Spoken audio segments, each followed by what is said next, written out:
दोस्तों, UP PCS की भर्ती आ गई है जिसका आपको बेसब्री से इंतजार था। सन 2022 की यूपी पीसीएस की जो भर्ती है ये Uttar Pradesh public service commission की तरफ से निकाली गई है। दोस्तों, इसकी अप्लाई कब से शुरू होगी, क्या रहेंगी इसकी डेट, कौन सी एज है, कितने लोग ओवर एज होंगे, कितने लोग इसके अंतर्गत आएंगे, क्या रहेगी फीस और कौन कौन से विशेष पदों के लिए विशेष योग्यता क्या चाहिए, उसकी भी हम आपको पूरी जानकारी देंगे विथ एनालिसिस के साथ।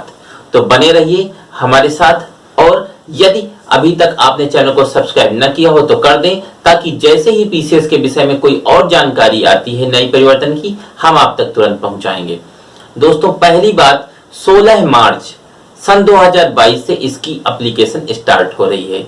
ये A2E1 बटे 2022 फॉर्म संख्या की अप्लाई शुरू हुई है 16 मार्च 2022 से। इसकी अंतिम डेट जो रखी गई है वो है 16 अप्रैल 2022।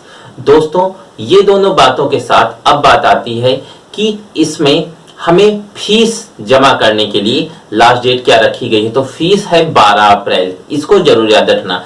फॉर्म कंप्लीट करने की डेट है 16 अप्रैल और फीस जमा करने की जो लास्ट डेट है वो है 12 अप्रैल। उसके पहले आपको पूरा फॉर्म अपना फिल कर लेना है पीसीएस बनने के लिए उत्तर प्रदेश में।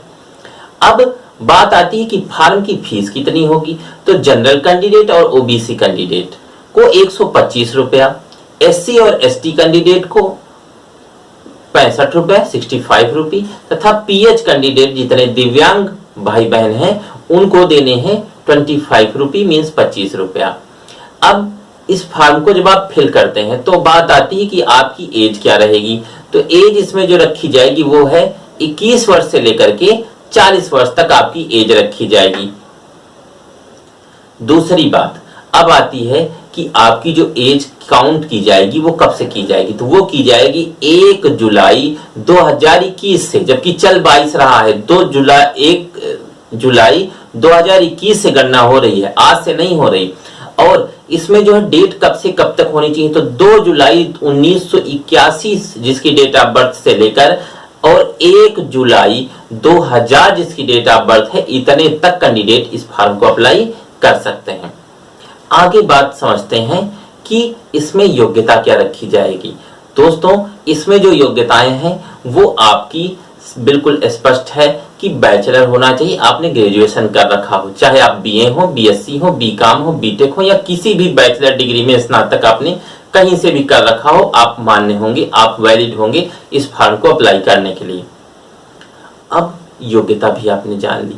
अब बात आती है क्या कुछ इसमें और भी स्पेशल है। हाँ, कुछ विशेष पद रखे गए हैं जिनके लिए विशेष योग्यताएं होनी चाहिए, वो हम बता देते हैं आपको। विशेष पद जो भी हैं उनमें से कुछ ऐसे हैं, जैसे इसमें जो कि पुलिस के संबंधी पद होते हैं उनमें फिजिकल होता है और उसके लिए लंबाई जो है आपके पास होनी चाहिए लगभग 1.65, कुछ में 1.60, कुछ में 1.57 ऐसे है। और जो चेस्ट है एक्सपेंडेबल वो 84 से लेकर के आपका और 5 सेंटीमीटर फुलाने के बाद होना चाहिए। जितना कुछ पद है जिनमें 81 से है, लेकिन डीएसपी के लिए आपका जब आपके पास लंबाई अगर 1.65 है तो आप इसके लिए अप्लाई कर सकते हैं। अब विशेष पदों की योग्यता की बारी आती है।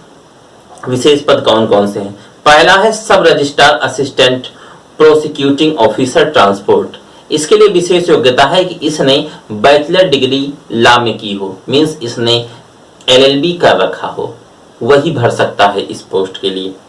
दूसरा है डिस्ट्रिक्ट बेसिक शिक्षा अधिकारी associate DIIs and other equivalent administrative post district administrative officers.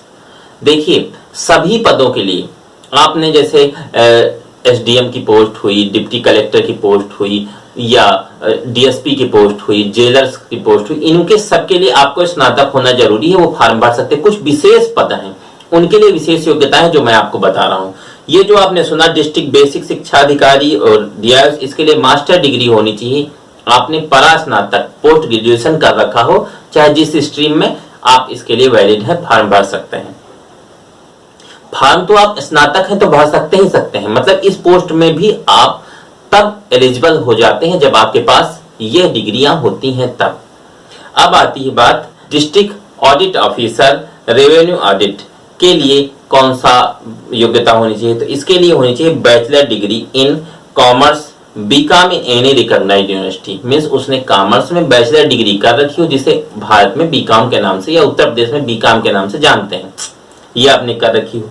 Assistant controller legal measurement grade first and second, इसके लिए bachelor degree in science with physics और mechanical engineering as one subject. या तो उसने अपने graduation में मैकेनिकल्स ले रखी हो या उसने फिजिक्स ले रखी हो, वो इसके लिए फॉर्म अप्लाई कर सकता है। Senior lecturer diet district institute of educational training, जो हर डिस्ट्रिक्ट में उत्तर प्रदेश में है, सीआरटी की तरफ से संचालित की जा रही है, उनके लिए क्या है? तो master degree with BEd, means bachelor in education उसने कर रखा हो बीएड, और प्लस उसके पास परास्नातक की डिग्री होनी जरूरी है, तब वो डाइट लेक्चरर के लिए फॉर्म अप्लाई कर सकता है। केमिस्ट्री के लिए क्या है? केमिस्ट के लिए पोस्ट जो रखी गई है उसमें master degree in MSc in organic chemistry with 3 year experience. Organic chemistry से उसने एमएससी की हो और उसको 3 साल का एक्सपीरियंस भी मांगा है। Officer on special duty computer, इसमें है कंप्यूटर इंजीनियरिंग डिग्री और first class master degree with PG diploma in computer and 1 year experience. उसने इंजीनियरिंग में डिप्लोमा का डिग्री ले रखी हो स्नातक की, या उसने फर्स्ट डिवीजन में मास्टर डिग्री कंप्यूटर साइंस में कर रखी हो, या उसने पीजी डिप्लोमा कर रखा हो फर्स्ट क्लास में, तभी फॉर्म को अप्लाई कर सकता है। और शर्त लगा दी 1 साल का आपके पास एक्सपीरियंस भी होना चाहिए। डिस्ट्रिक्ट केन ऑफिसर शुगर के लिए, UP agriculture service group B development branch के लिए, इसमें है कि शुगर के लिए है तो जाहिर सी बात है गन्ना पर्यवेक्षक जो बनते हैं, तो इसके लिए आपको एग्रीकल्चर से बीएससी या एग्रीकल्चर से स्नातक होना जरूरी है। बीएससी है या बीटेक है, एग्रीकल्चर से हो तो मान्य होगा। लेबर इन्फोर्समेंट ऑफिसर, तो इसमें है bachelor degree with economics, sociology, commerce, post graduate diploma और post graduate degree in law, labour relation, labour welfare, labour law, commerce, sociology, social work, social welfare, trade management and personal management.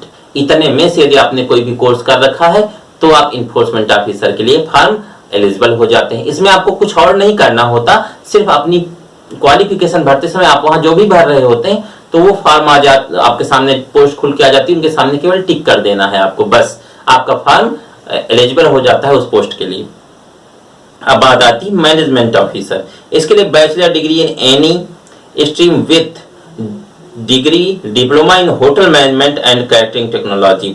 Management officers के लिए आपको कहीं से भी आपने hotel management का course कर रखा है तो इस पोस्ट के लिए आप एलिजिबल हो जाते हैं। अब है टेक्निकल असिस्टेंट जियोफिजिक्स के लिए क्या होगा?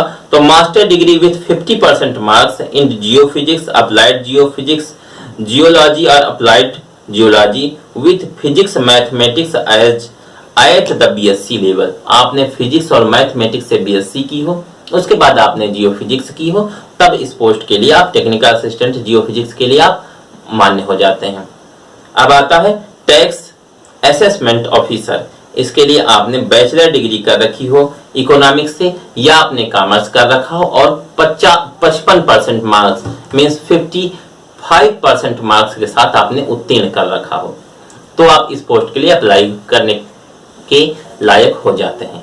तो दोस्तों ये रही हमारी तरफ से उत्तर प्रदेश पीसीएस के विषय में जानकारी जो कि हमने आप तक साझा की। अब बात आती है कि आपको अपने मित्रों तक इस वीडियो को ज्यादा से ज्यादा शेयर करना है और फॉर्म को तत्काल भर देना है। फॉर्म भरने के बाद आप अपनी तैयारी में जुट जाइएगा और हम इसका सिलेबस आपको बहुत जल्दी अगले वीडियो में पूरी एनालिसिस के साथ प्री का सिलेबस और मेंस का सिलेबस बारी बारी से देते हैं। इसी के साथ आपको बहुत बहुत धन्यवाद। नमस्कार।